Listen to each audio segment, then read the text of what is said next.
Sir కృష్ణరాజాలు జైలు తప్పించిపోయారు సార్. వచ్చేసారా బాబు? ఆ కల్పన రాగిని వెళ్ళేది. మీ నాన్నగారిని మామయ్య గారిని తీసుకురావడానికి హాస్పిటల్కి వెళ్ళారు బాబు. అరుగు వాళ్ళు వచ్చేసారు.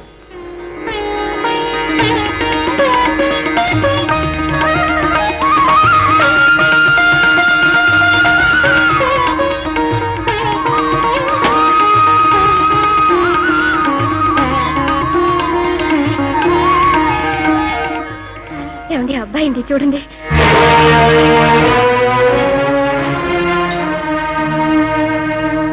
బాబు బాబు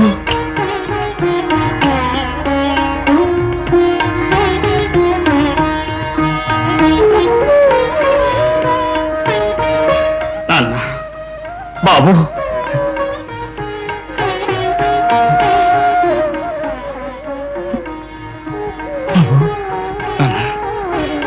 బాబు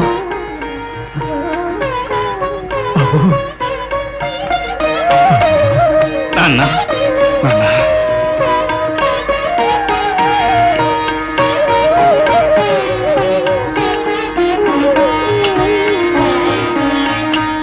inspector A B C D Rao here.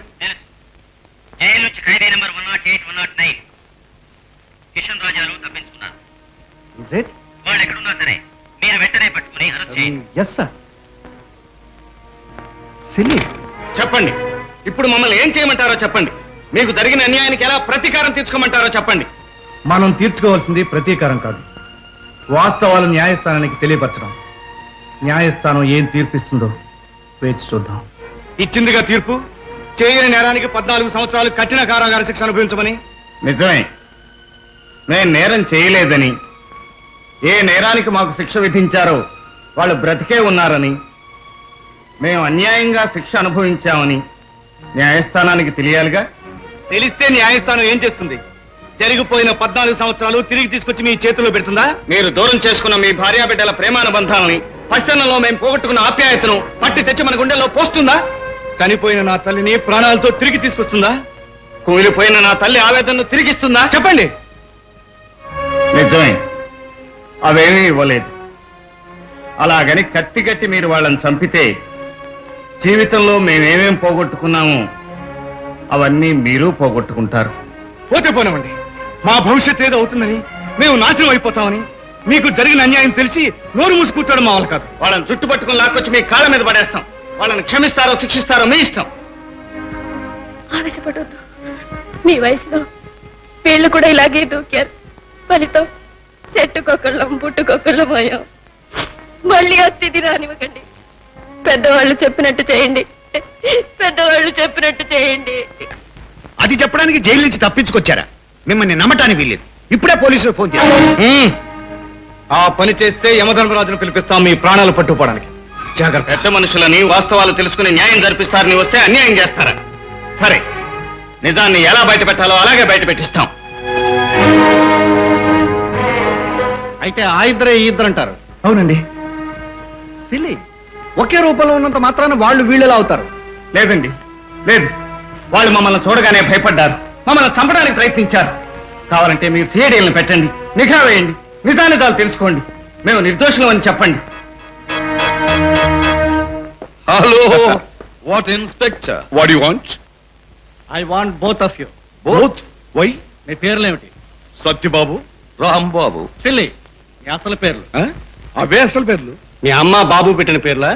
Yes, మా ఫాదరు మదరు కలిసి పెట్టిన పేరు. మీకు తెలుసా? ఎస్. మీ నాన్నలు అచ్చు మీలాగే ఉంటారు కదా? ఎస్. మీరు చూసారా? ఎస్. ఎక్కడ? ఇక్కడే. వాళ్ళు ఎప్పుడో చచ్చిపోయారు కదా, వాళ్ళని ఎక్కడ చూశారు, ఎప్పుడు చూశారు, ఎలా చూశారు? వాళ్ళు చావడానికి ముందు. చావడానికి ముందు మీరు పుట్టలేదు కదా? నో, పుట్టాం. ఎక్కడ పుట్టారు, ఎలా పుట్టారు? అప్పటికి మేము బచ్చాలం కదా, డీటెయిల్స్ మాకు తెలియవు. మీరు ఫారిన్ నుంచి వచ్చారు కదా? ఎస్. మిమ్మల్ని ఫారిన్ ఎవరు తీసుకెళ్లారు? మేమే వెళ్ళాం. మీరు బచ్చాలు కదా, ఎలా వెళ్ళారు? అది అది అదే సిల్లీ. మీరు సిల్లీ, మీ వేషాలు సిల్లీ, మీ బతుకులు సిల్లీ. మిమ్మల్ని అరెస్ట్ చేస్తాను. పదండి. ఇన్స్పెక్టర్ గారు, ఆయన్నేనా నన్ను కూడా? Shut up. Hello Really? Just minute phone మీకే సార్. Hello yes sir. అది కాదు సార్, వీళ్ళని I'm sorry sir. Yes sir, వచ్చేస్తున్నాను సార్. Yes sir. ఈ ఫోన్ ఎక్కడి నుంచి వచ్చింది సార్? ఈ ఫోన్ ఎక్కడి నుంచి వచ్చిందో, ఎవరు చేశారో నాకంటే మీకే బాగా తెలుసు. ఈ ఫోన్ ఎవరు చేసి ఉంటారట? ఒకవేళ మనవాడు ఎవడైనా హోమ్ మినిస్టర్ ఫోన్ చేసి నేనే ఫోన్ చేసి ఏర్పాటు చేశానండి. వీడికి నీ వివరాలు ఎలా తెలుసుంటాయి? ఆ ముసలి వాళ్ళు పోలీసుల దగ్గరికి వెళ్ళారు, మీ మీద కంప్లైంట్ చేశారు. అది నీకెలా తెలుసు? అది అడగొద్దు, అదే నా పని. ఆ ముసలి వాళ్ళు పట్టు విడిచిపెట్టరు, ఈ కుర్రవాళ్ళు మిమ్మల్ని పట్టుకోకుండా నువ్వు ఉండరు. విడిచిపెట్టాలంటే ఒక్కటే పద్ధతి ఉంది, వాళ్ళకి మెదడు తిరిగిపోయే షాట్ ఇవ్వాలి. దాంతో భయపడి మీ జోలికి రాకుండా పోతారు. మనోహర్. Yes sir.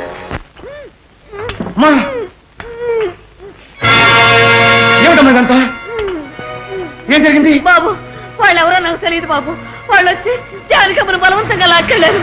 నేను అడ్డుపడితే నన్ను తాడుతో కట్టేశారు.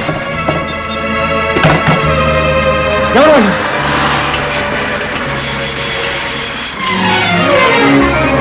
బావా, ఏమిటి బావా ఈ హడావిడి? జానకి! జానకి, నా జానకి వచ్చేసిందా? జానకి! ఎవరమ్మా? ఎవరమ్మా నిన్ను? బావా, ఏమిటి బావా? నా జానకి ఏమైంది? ఏంటి జానకి? చెప్పు బావా, ఏమైంది జానకి? ఏం లేదు బావా, ఏం లేదు. ఏ దుర్మార్గులు నిన్ను పట్టును పెట్టుకున్నా? జానకి! జానకి! జానకి! జానకి! జానకి! జానకి! జానకి! జానకి! మీరు కృష్ణార్జునులు కావచ్చు, అయినంత మాత్రాన కురుక్షేత్ర సంగ్రామంలో కథానాయకులను మాత్రం అనుకోకండి, అది పద్ధతి కాదు. జరిగిందేదో జరిగిపోయింది, అనుభవించిన శిక్ష ఏదో అనుభవించేశారు.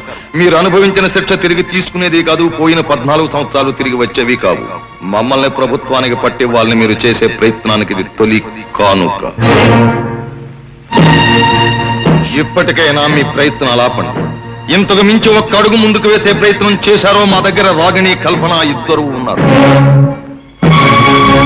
రెండవ బహుమానంగా ఒకరు, మూడో బహుమానంగా మరొకరు వస్తారు. అప్పుడు కూడా విజృంభించారు, మీ ఇద్దరు కొడుకులు అదే వ్యాన్ లో ఇదే పెట్టెలో పంపించబడతారు.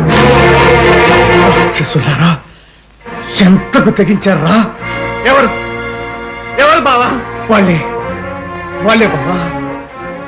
ఆ రాక్షసులే జానకిని పట్టణ పెట్టుకున్నారు. మనం వాళ్ళ కోసం ప్రయత్నిస్తున్నామని, వాళ్ళని పట్టి ప్రభుత్వానికి అప్పగించాలనుకుంటున్నామని తొలి హెచ్చరికగా చెల్లాయిని చంపి మనకు పంపించారు. ఆ పసి వాళ్ళు చెప్పిందే నిజం. చట్టం చుట్టూ, న్యాయం చుట్టూ తిరగటమే తప్ప మనకు న్యాయం ఎక్కడ జరుగుతుంది అన్నారు.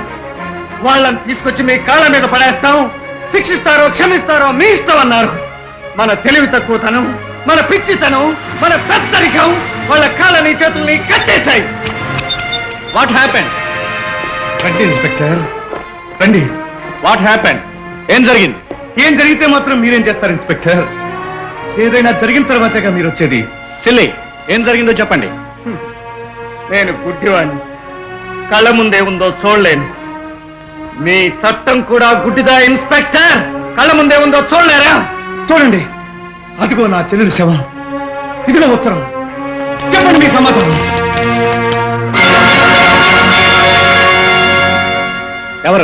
ఎవరిది పంపారు? ఎవరా? మేము వచ్చి మొరపెట్టుకున్నామే. మేము ఎవరినో చంపామని శిక్ష అనుభవించాం. వాళ్ళు చావలేదు, బ్రతికి పెద్ద మనుషులా చలామణి అవుతున్నారండి.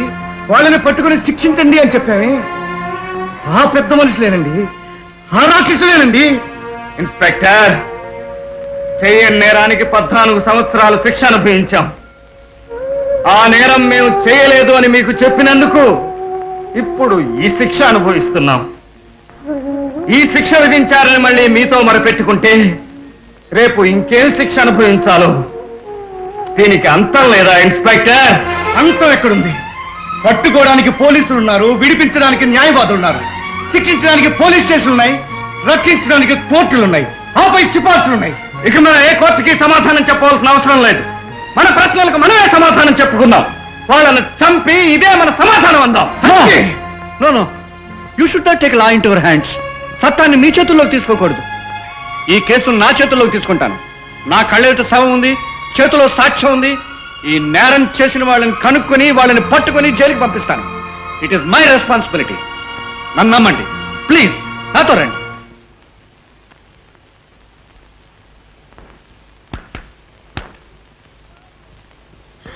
బాబు బాబు ఏమిటమ్మా, ఏమైంది? ఎందుకు ఏడుస్తున్నావు? ఈ అడవకి ఏం చేయను బాబు. మీ అమ్మని పట్టుని పెట్టుకున్నారు బాబు. ఎవరు? ఇంకెవరున్నారు బాబు? వాళ్లే. రాగినమ్మ కల్పనమ్మ కూడా వాళ్ళ దగ్గరే ఉన్నారంట బాబు. మీరు వాళ్ళని పట్టివ్వటానికి ప్రయత్నం చేస్తే ఆ పిల్లలు కూడా చంపేస్తారంట బాబు. పోలీసులు వచ్చి శవాన్ని హాస్పిటల్కి తీసుకెళ్లారు బాబు.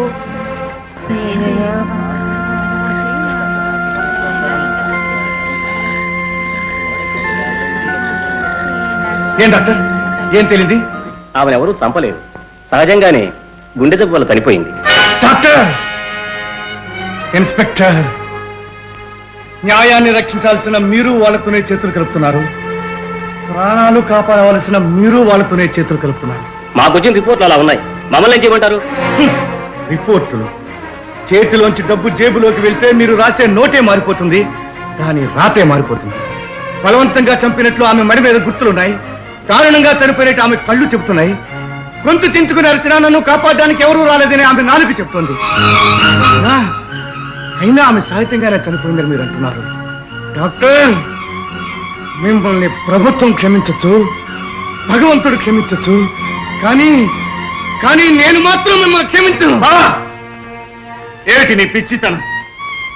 నా జానకిని ఎవరూ చంపలేదు, ఎవరూ చంపలేరు కూడా. నా జానకి సహజంగానే చనిపోయింది. అయినా నా జానకిని చంపే శక్తి, ధైర్యం ఎవరికి ఉంటుంది? డాక్టర్లు చెప్పింది నిజం, ఇన్స్పెక్టర్ చెప్పింది నిజం.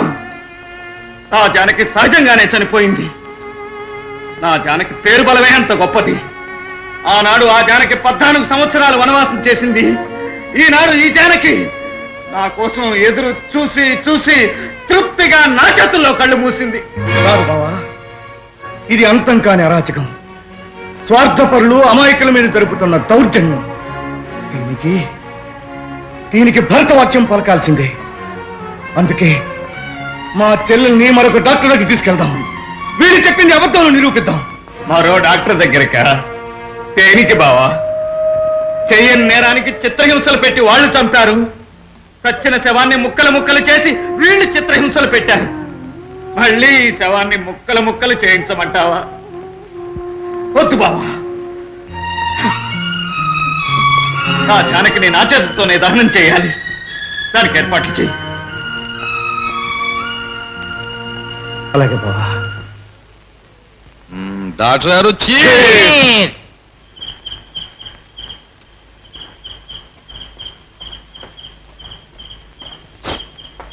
ఇలా రండి. జానకమ్మని పోస్ట్ మార్టం తీసుకొచ్చారే, ఏమైంది? లేదండి, ఇప్పుడే బాడీని తీసుకెళ్లారు. ఎంతసేమైంది? ఇప్పుడే సార్.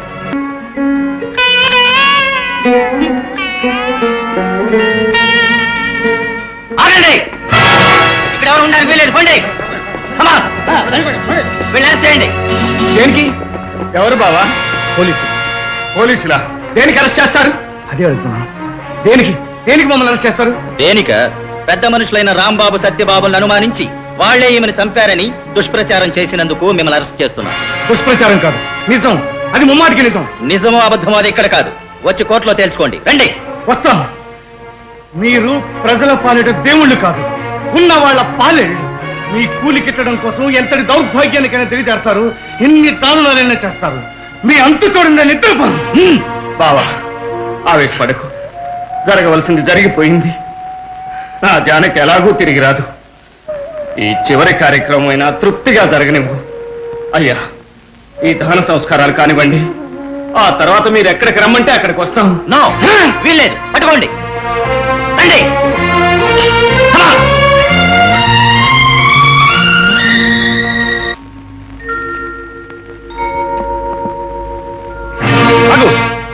నువ్వు దహనం చేస్తున్నావే? వాళ్ళని పోలీసులు అట్టుకుపోయారు బాబు. ఎందుకని? తెలియదు బాబు. చూసావా, న్యాయాన్ని కాపాడవలసిన వాళ్ళు, ధర్మాన్ని రక్షించాల్సిన వాళ్ళు ఎలా రాక్షసులా ప్రవర్తించారో. దీన్ని ఎలా సహించాలి? ఒక విధంగా మనుషులుగానే ప్రవర్తించారు. ఈ తల్లి దిక్కులేనిది కాదని, ఒక బిడ్డున్నాడని, ఆ బిడ్డే ఈ తల్లికి దహన సంస్కారాలు చేయాలని ఆ అవకాశం నాకు ఇవ్వటానికే వదిలి వెళ్ళారు. ముందు నా తల్లికి దహన సంస్కారాలు చేద్దాం, ఆ తర్వాత వాళ్ళ సంస్కారం చేద్దాం.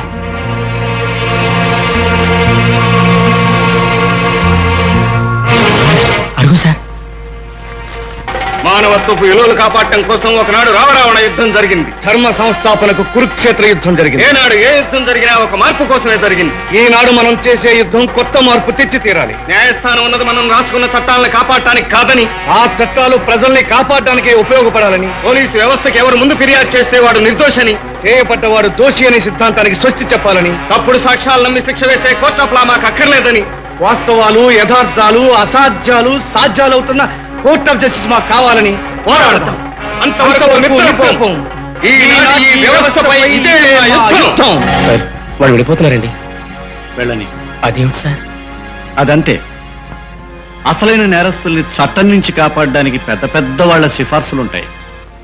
కానీ ఏ నేరం చేయని ఇలాంటి నిజాయితీ పరుల్ని కాపాడడానికి నాలాంటి చిన్న మనుషులు ఉండి తీరాలి. సార్ మీరు పోలీస్ ఆఫీసర్, ఆ సంగతి మీరు మర్చిపోతున్నారు. Yes, you are right. I'm a police officer. I'm a police officer.